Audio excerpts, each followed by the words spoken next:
Good morning. How are y'all doing? Thank y'all for being here today.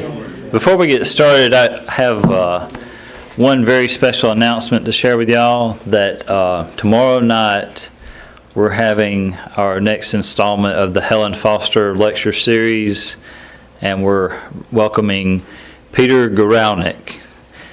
You know him as the biographer of Elvis Presley, Last Train to Memphis, and Endless Love. So come out tomorrow night, 7 p.m. As far as I can tell, Peter Guralnick has never spoken in Tupelo. So y'all come be a part of this historic evening. And if you've not read this book, it's simply amazing. Maybe you've had enough of Elvis, but it's really a great look at his early time and maybe some things we didn't know. So anyway, when is it? It's tomorrow night at 7 p.m. Thank you. Downstairs. Yes. Okay. And you'll have an opportunity, if you like to have a copy of the book signed. Reed's is going to have books for us, so many thanks to them. But today, it's our honor to have with us Mr. Hulen Bivens. Mr. Bivens serves as the Executive Director of the Mississippi Library Commission, having taken up this position in March of 2018. Happy anniversary. He is the former Director of the South Carolina and North Dakota State Library Systems, in addition to spending decades of service at the State Library Agency of Sweet Home, Alabama, where he completed his tenure as Assistant Director. Most recently, he has served as Director of the Spring Hill Public Library in Tennessee. He holds a Bachelor of Arts degree in History from Lipscomb University in Nashville, a Master of Science in Library Science from the University of Tennessee, and a Juris Doctorate from the Jones School of Law at Faulkner University in Montgomery, Alabama. We are fortunate to have Mr. Bivens working to improve public library service in Mississippi, and honored to have him speak with us today. Mr. Bivens. Welcome. Thank you. You can now leave. So you are an, shall we say, unfortunate group, because Elvis left the building and you got stuck with me. So I was asked by your fine director to talk about books that at the time of our conversation I was reading, and since I was kind of in between books, it was also books that I had recently read. Books that I might recommend, or books that I might, in my opinion, as a librarian, steer you away from. So that's the subject that I have before us, and some of these publications I'm going to speak most briefly about, and some I will probably wax way too long about, because I do get kind of passionate from time to time, especially with the negative. I don't know why that is, but I try to avoid the negative, and therefore I preach to others, don't do this. So that's where we're going to head today. The first book I'm going to mention is one that I finished during Christmas time. I, for some reason, had never read Grit by Angela Duckworth. And Grit is kind of a self-help, Dale Carnegie type publication that was written many decades ago. And it talks about grit, and grit is described as your passion to persevere, and how that in your life is far, far, far more important than what your IQ is, or what your economic background might be, what your parents did or didn't do, what your educational system provided or didn't provide. It's all within you. Dale Carnegie kind of became passé and not very relevant, and Ms. Duckworth was kind of a protege of that philosophy. So if you, one you know, especially one, and I have found this, one that is of greater age. My mother's 95 today, so she's who I'm thinking of. One who is of greater age and wants to feel good about themselves. I recommend this publication. And it's something that I had totally missed until December of last year. And another friend said, when we were discussing Dale Carnegie and how you don't see those attributes anymore, they said, well, have you read Grit? And I said, I don't know what you're talking about. I read True Grit, but not Grit. So Grit I would recommend. The other book that I was finishing in December was Stay the Course, and it was the story of Vanguard and the Index Revolution, and it was written by Jack Bogle. Those of you who like money and like making money and like the concept of how one might best make money would enjoy this publication. Jack Bogle was the creator of the Vanguard Funds Corporation. Vanguard is one of the 3 largest financial houses that developed all types of funds that you could buy into. The most recent thing that he did prior to his passing, and he just passed within the last few months, the most recent thing he did was he is the one that created the True Index Fund. Prior to that, you would buy your funds based upon maybe small foreign country economic indicators, or perhaps large, or perhaps only in Europe, or perhaps only in South America corporations, and they would be grouped together in an economic basket. He came up with the concept that what we need is index funds. So if we took the primary equity companies of any locale and put them together, then we have a better cross-section. If we went in and looked at the Dow and we took perhaps the 100 top companies that form the Dow, and we only bought shares in that, then that would be how we would get our return. The thing that you will find as you read this book about the index funds is that it has far, far lower risk. It does not have the gigantic highs and the crashing lows. He brought this to bear when we had the downturn of 08, 09, and 10. That's when his concept crystallized. And as I say, if you're interested, it is a wonderful read. It doesn't make you want to necessarily run out and buy Vanguard funds, because there's BlackRock and lots of other companies that you can buy funds from. They all now offer index funds, but he was the one that created, so you can get a background and a concept of how it goes together. The other book that I was finishing when I talked to your fine director was Grisham's book, The Reckoning. Not being native to Mississippi, I am scrambling to try to read and stay current with all of our Mississippi authors, and at the same time do the reading of what I really normally have done. You know, always trying to keep a murder mystery going or something of that nature. The Grisham book, how many of you read the Grisham book? Okay. How many of you, let me ask you, did it affect you in any way when you go to a cemetery after reading the book? Okay. The reckoning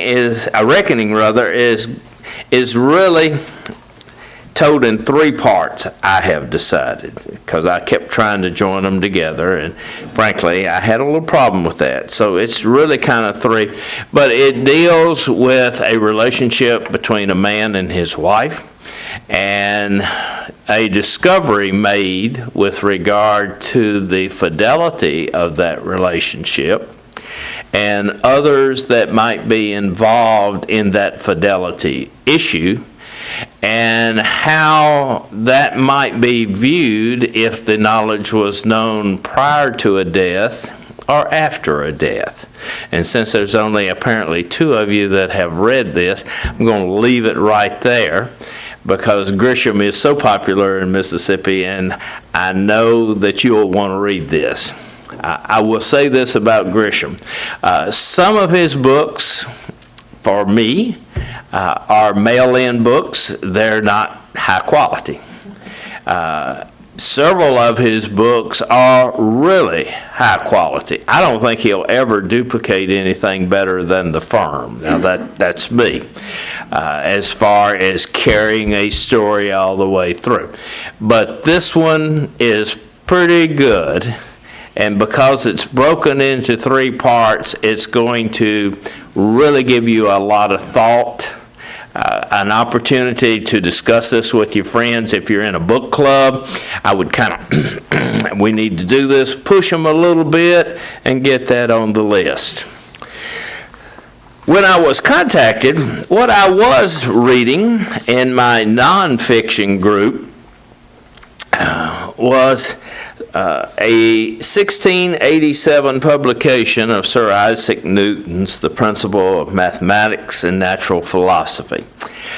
This is a book that I reread at the beginning of every year, and it is based upon the influence of a professor who said, physics is the basics of all of our lives. Whatever we're doing, ultimately it's going to somehow trace back to basic physics properties. And for me, this was a law professor who was talking to me, and he said Newton's work is extremely important if you look at it toward the laws of productivity and what we do. So I'm going to walk you through just really quick the 3 laws of motion and how they affect with regard to productivity. The first law was that an object that is in motion or an object that is in rest tends to remain constant unless it's acted on by an outside source. Seems pretty simple. We all know that. If you start the car and you send it down the road, it's going to continue until you hit the brake. If you don't start the car, it's going to just sit there. So we kind of understand that principle. But in management terms, what rest really is can often be described as procrastination. Our inability to get started with the task. How many of you have ever had as a New Year's resolution to clean out the closet? And it was a great concept, and you stared at it, and you stared at it, and you kept thinking, you know, that's why God gave us children. They need to come and clean out my closet. And the closet just never gets cleaned because in my case, the child never comes. So it's still there, and it's still that same way. And those clothes that you wore when you were slimmer are still hanging there because I'm going to lose that 10 pounds. And you have really a double wardrobe in there, one for you and one for what you thought you were. So anyway, back to Newton. To overcome inaction, there must be a catalyst, and there must be something to move us forward. In the legal community, you have as a catalyst perhaps the client that needs services, or perhaps you're in the situation where you're creating law, or perhaps you're in the situation of a librarian where you have to form principles and you have to perform standards, and you have to commit them to a writing. You have to get them approved by a board. There's a whole process, but you can't be procrastinating and never get it done. So you have to get started, and you have to move forward. Another example would be for health reasons. If we say we wanted to jog and we wanted to take off and be involved in a more healthy lifestyle. And as we do that, we have to be motivated. We have to, A, put on the shoes, B, get out the door, and C, start moving. Even just getting out the door, if we just stand there, we don't get very far.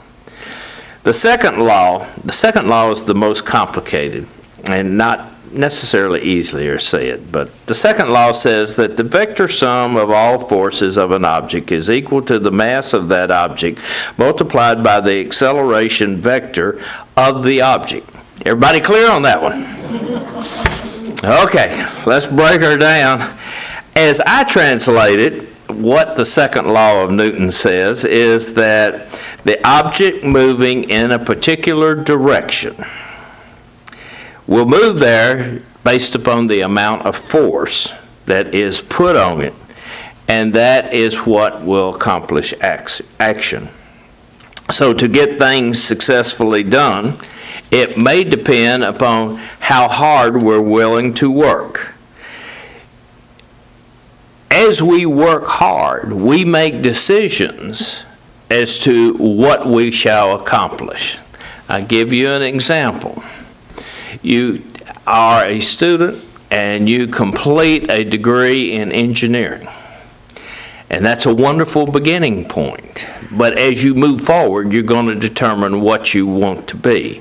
You may be the one that wants to work with the steel and other materials to actually raise the skyscraper. Or you may want to take that engineering degree and make application and be the architect that designs the skyscraper.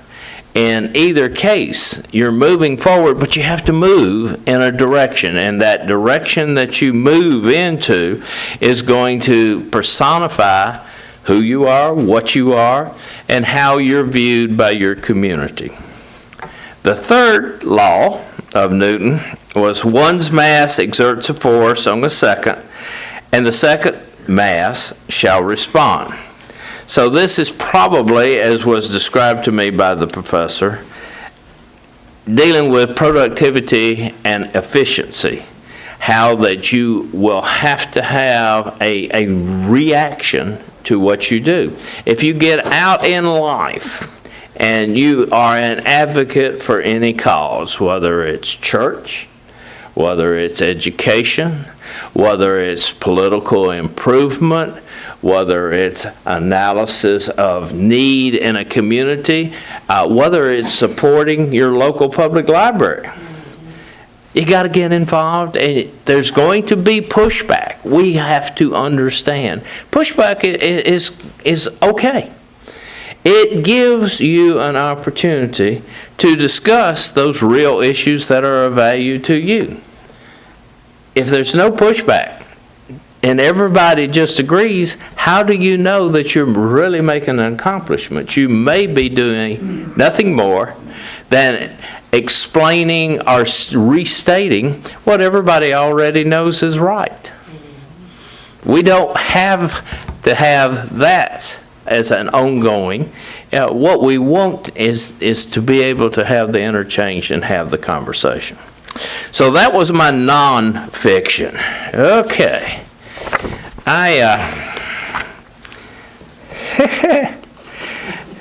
You asked for this, you know this. My fiction that I was reading, I have written 10-page review. This 10-page review is because this is a James Patterson. How many of you read James Patterson? Okay, how many of you like James Patterson? How many of you have ever read James Patterson without being next to water? Either a pool, or a beach, or a river house? Has anybody ever just sat down and read James Patterson for sheer entertainment in their own den? Wow. If I had flowers, I'd give you flowers. Because obviously you deserve something. Okay. Now my prejudice is out of the way. I am going to talk about The President is Missing. This is Bill Clinton's book with James Patterson. It's 900 pages. It will wear you down. It will just wear you down.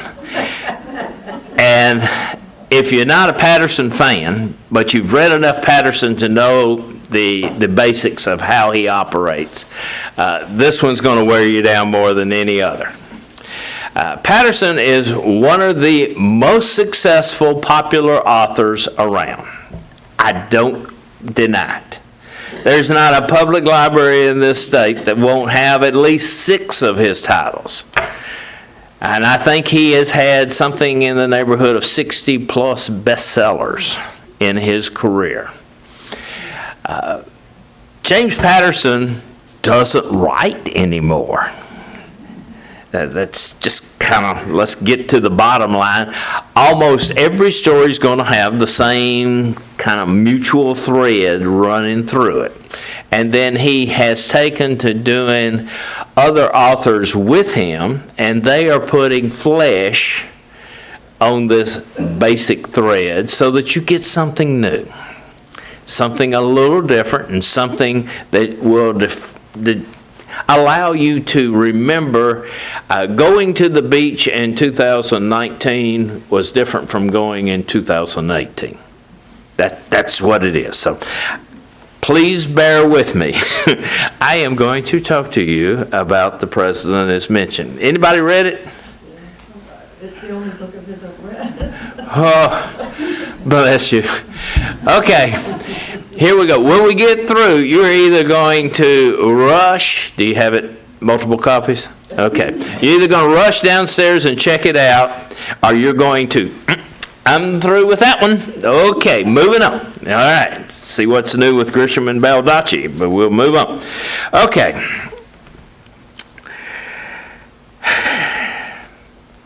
The president is named John Duncan. John Duncan is a widower. He is a recent widower.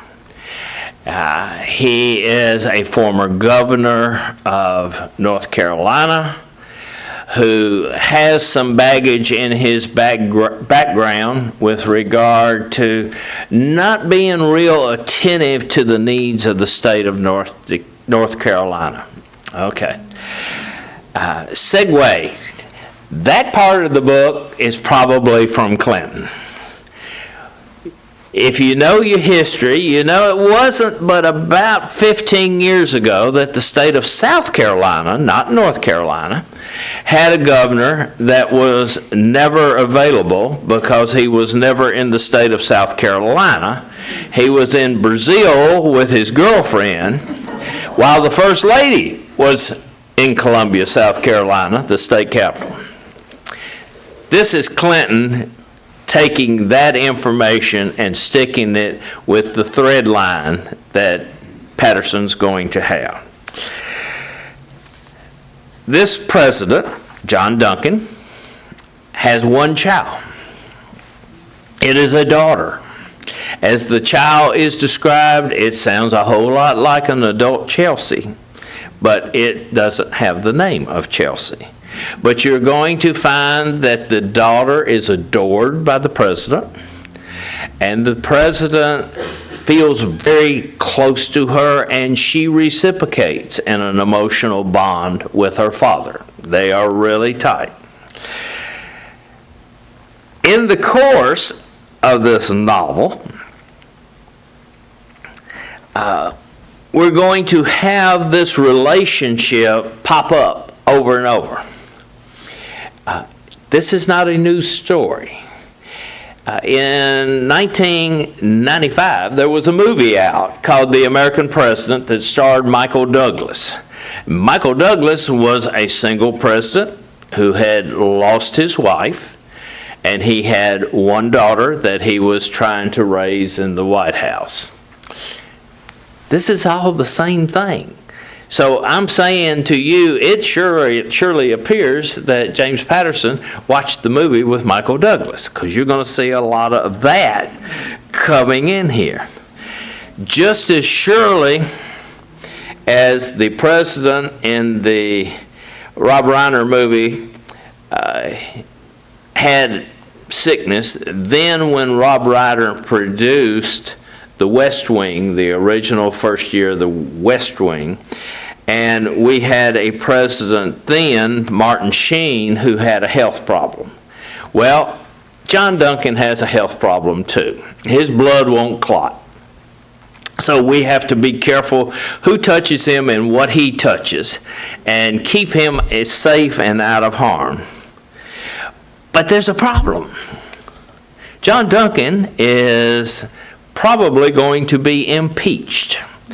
And the whole book starts off with him before a House Select Committee. Sounds an awful lot like what we did in the fall. And as we go through this process, everybody is out for his hide. Okay. Segue to the subject of sex. James Patterson is famous for giving subtle tones of sex. So you will have comments in the book made about, and as the president spoke, he straightened the microphone and brought it to its full and total extension. I mean, really, did we need to go there? But that's Patterson, and we get that little tidbit, and that's on page 9. I mean, you're not going to have to go far for that. But if you're looking for sex again, you will have to go to the last 3/4 of the book before you find a pending relationship between the President, John Duncan, and the Prime Minister of Israel. And she says, I could stay, and he says, but I know you can't. Well, of course she can't. She get ready to get on a helicopter with the Chancellor of Germany. I mean, now is not the time. And that's the next time you get close to sex. This has the least amount of sex of any James Patterson. So if you're going to the beach and you think you're going to escape, and you're looking for something that is a little risque to get out of the norm, this won't be it. Okay, moving along, as we try to impeach this president, the reason we want to impeach the president is because he has had private telephone conversations with a known terrorist. This known terrorist sounds an awful like somebody that was rather active with the Taliban a few years ago, and we went in and killed. This terrorist is named Simone. And Patterson will spend 3 chapters telling you how he's not a Muslim. He is Turkish. Understand the difference. It doesn't help the story one bit to have those 3 chapters to discuss what you can do in 1 page on Wikipedia and learn the difference between the Turkish Islamic faith and the Muslim faith that Patterson wants us to be sure we don't confuse. So moving forward, we have this conversation, and because we had this private conversation, the subject matter of which at this early part we don't know, because we've had this conversation, the House Select Committee wants to impeach. And as we are going through this process, our president says, heck, we don't need to fool with them. I'm out of here. Okay.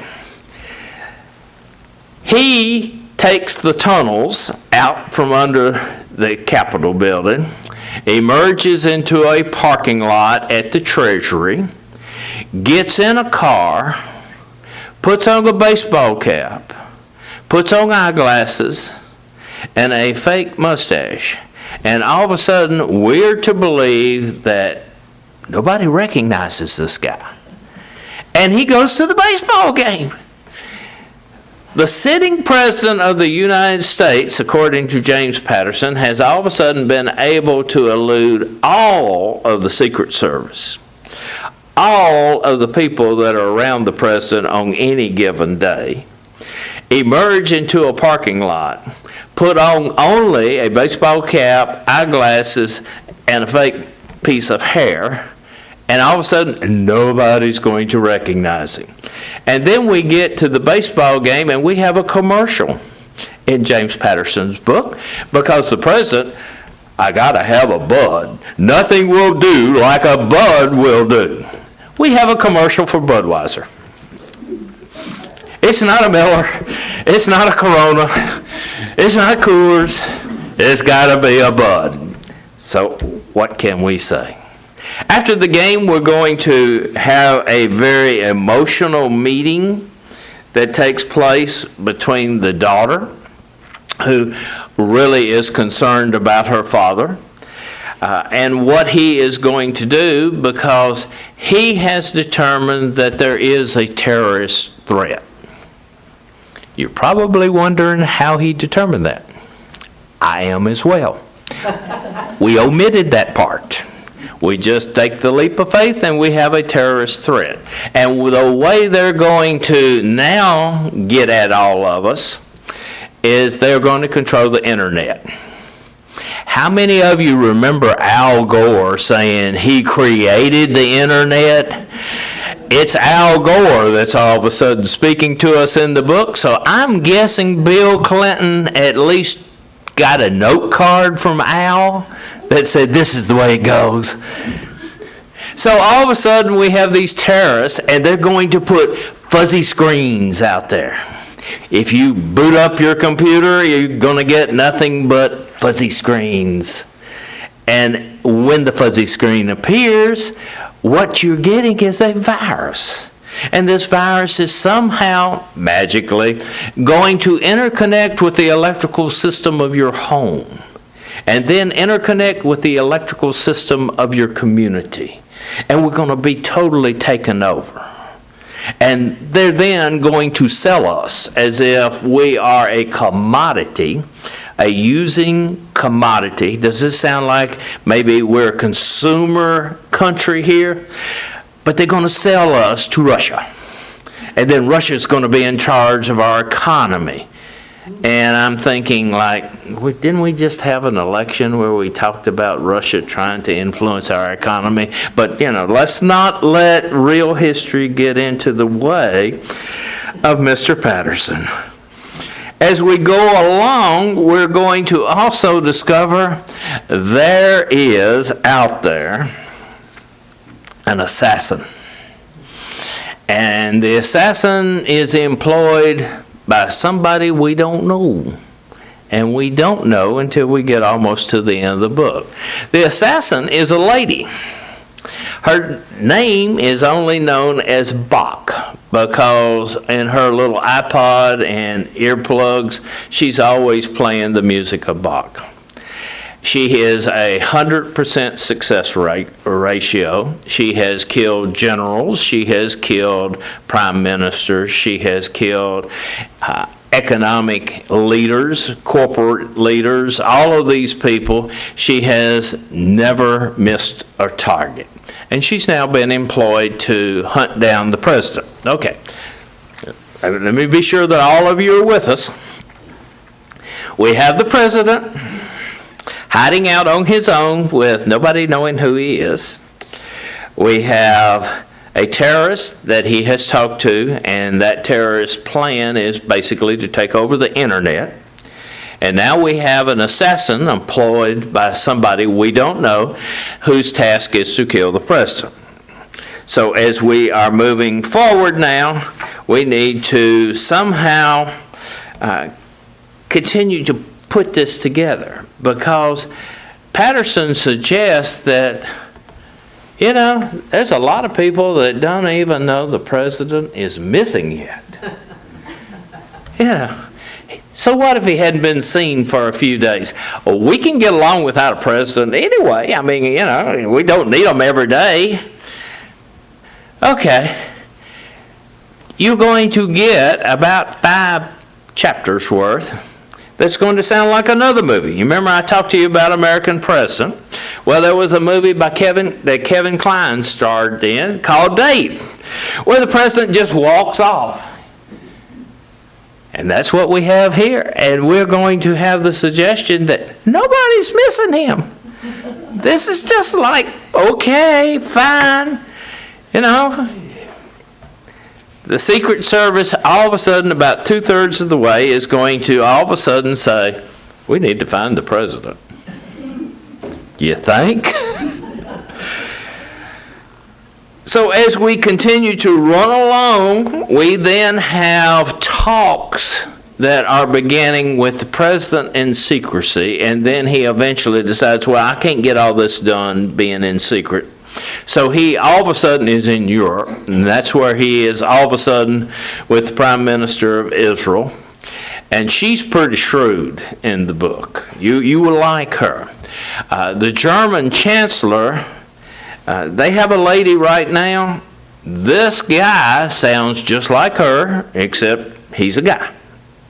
So all of the headlines of USA Today about the German Chancellor for the last 5-6 years, that's kind of pulled into this book and is the course of the gentleman that's now there. Okay, I'm going to stop and I'm going to share with you not passages but some things that Patterson does that, at least as a librarian, drives me wild.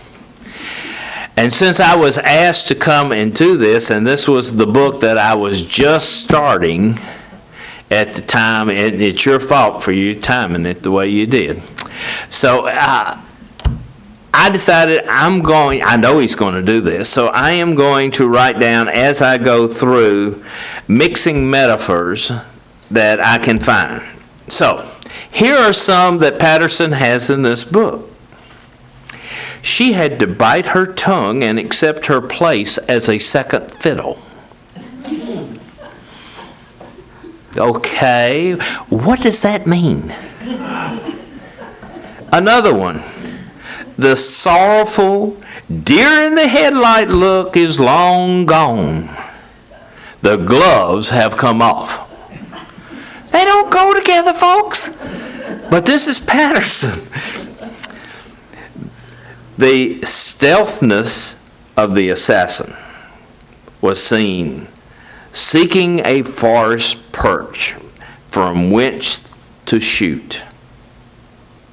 Like a Bambi moment, along the way, the animals were bouncing out onto the pathways. Okay, why? Why? Somebody talk to me. He has the president say, adrenaline crashes through my body. I guess we were all meant to crash.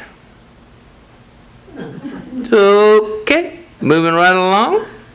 And again, I take a breath as the air wisps through my hair. This is the president talking. I don't know about you, but I had an immediate image of our present president getting off helicopter 1 and crossing the lawn, and he's always trying to hold on to it. As one who has a hair challenge anyway, I gave up a long time holding on to it because it wasn't working. It was still falling out. So, okay, I'm going to kind of draw this to a conclusion because I can tell that you're having way too much fun, and tell to you how it ends to a degree. You're going to find out that there is a need for a password, and this password is going to help overcome the computer virus that they're going to put out. You're going to find out that the real culprit, the really baddie person, is someone that is part of the president's administration. And that is the person that has employed Bach, and that is the person that is trying to manipulate world affairs because they have a side deal. Tell me if you've heard this story before. A side deal with Russia so that we can control the economics via the internet. And then we get down to the last 4 chapters. And the last 4 chapters sounds like President Bill Clinton's last inaugural address. And we're talking about villages, and we're talking about a light on the hill, and we're talking about can't we all get together, and can't we all appease one another as we work to be together, and that doing all of this will make America a wonderful, wonderful place. That is my review of The President is Missing. I'm sure it probably is not the finest review you've ever heard, but I am kind of guessing that it is one that will be beneficial to you. I kind of want to go downstairs and stand by the books and see if any one of you dare come get it, but I won't. And I thank you for the opportunity to be with you and talk to you today. Thank you.